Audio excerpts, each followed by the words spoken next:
سالانہ اجتماع Dewsbury England کے علاقے ڈیوزبری میں سالانہ تبلیغی اجتماع 19 سے 21 اکتوبر 2018 کو منعقد ہوا۔ محتاط اندازے کے مطابق اس اجتماع میں 40,000 افراد نے شرکت کی، جس میں سے 700 سے زائد افراد یورپ کے مختلف ممالک سے تشریف لائے تھے۔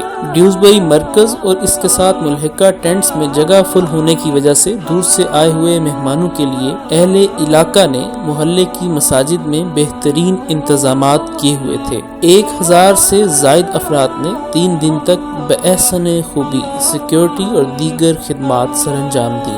ڈیوزبری مرکز کے چاروں اطراف میں رہنے والے مسلمانوں نے جماعت کے ساتھیوں کی خوب خدمت کی۔ بہت سے ریسٹورنٹس اور گھروں کے باہر صبح سے شام تک چائے اور بسکٹس کے فری سٹال لگائے گئے، جبکہ مرکز کے اطراف سے 3 روز تک جماعت کے ہزاروں افراد کے لیے انتہائی سستے داموں پر کھانے کا انتظام بھی کیا گیا تھا۔ آخری دن ظہر سے قبل علماء کا خصوصی پروگرام رکھا گیا، جس میں برطانیہ اور یورپ کے سینکڑوں علماء نے شرکت کی۔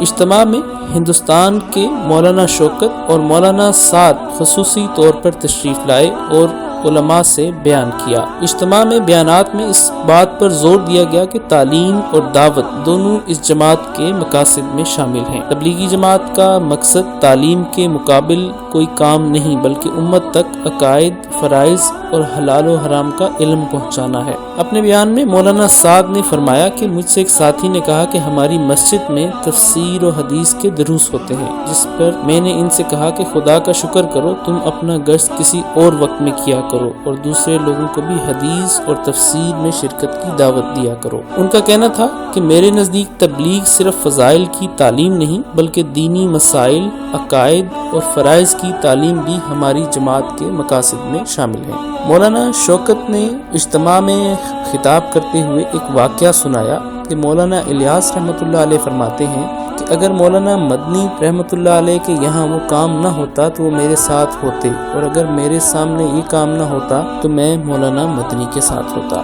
آخری دن ظہر کی نماز کے بعد مولانا سعد کا عمومی بیان ہوا، جس میں آپ نے مسلمانوں کو علم دین کے حصول کی طرف متوجہ کیا، علماء کرام کی صحبت اور ان کی مجالس میں جانے کی ترغیب دی، اور پورے مجمع سے اپنے بچوں کی دینی تعلیم کی فکر اور انہیں دینی مدارس اور جامعات کی طرف روانہ کرنے کا مشورہ دیا۔ اجتماع کا اختتام مولانا سعد کی برکت انگیز دعا سے ہوا۔